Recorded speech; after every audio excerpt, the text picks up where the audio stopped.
Well, Jim was actually attached to the movie before I was, and that was what was really appealing to me about it, is I love the idea of the script and of Danny Wallace's book, and then with Jim Carrey on top of that, to me it was like, well, this is a great idea for a comedy. Because it really, I like what the movie has to say about sort of embracing life, and then I also really like the idea of, here's an opportunity to put Jim Carrey in an infinite number of situations where he has to say yes to these things. So spending time with Jim and the writers early on, kind of coming up with these comedic situations, was a blast.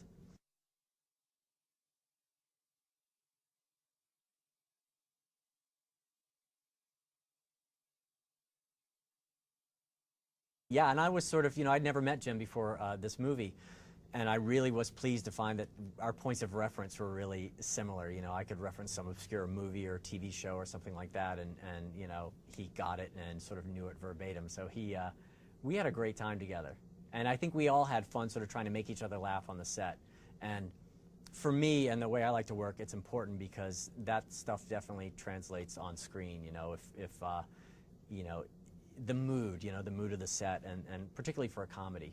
Because I think, to do what Jim does, it takes a lot of energy and also a lot of confidence. And part of my job is sort of like creating an environment where he can feel free to to screw up,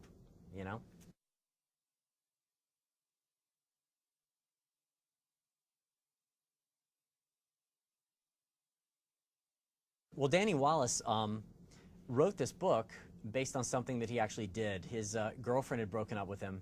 He'd been kind of depressed and isolating himself. And he met a guy on a bus, and he was telling him about a situation, and the guy said, you need to get out of your rut and just say yes to life more. So Danny took that very literally, and for a year of his life decided he was going to say yes to any opportunity that presented itself. And his book is sort of this episodic thing about all the weird paths that it took his life on.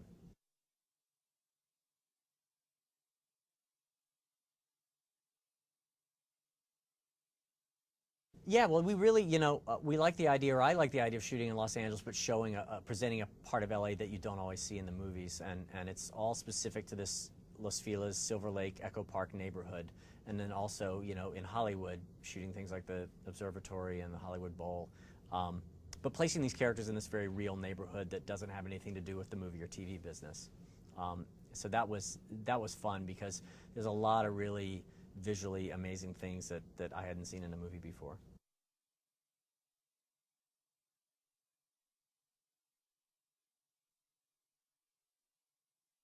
Well, Rhys Darby was someone that I had, I'm a huge fan of Flight of the Conchords, and Rhys plays the manager on that show. And when we were trying to figure out this character of Jim's boss, he seemed like a great idea.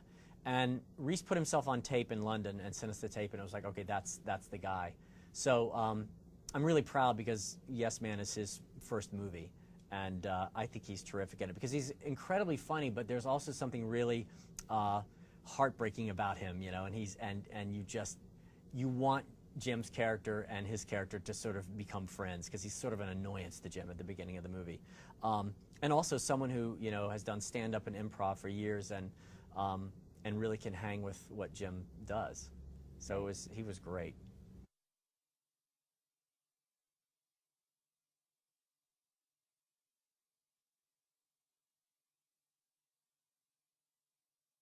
Well, it was something Jim and I talked about from the beginning, and the whole first third of the movie, Jim is basically the straight man, which is not what he's used to, and it was really fun because Jim has a whole body of comedy, so when someone goes to see the movie, they know Jim Carrey's a funny guy, so it allows him to be able to be a straight man, and it's still funny.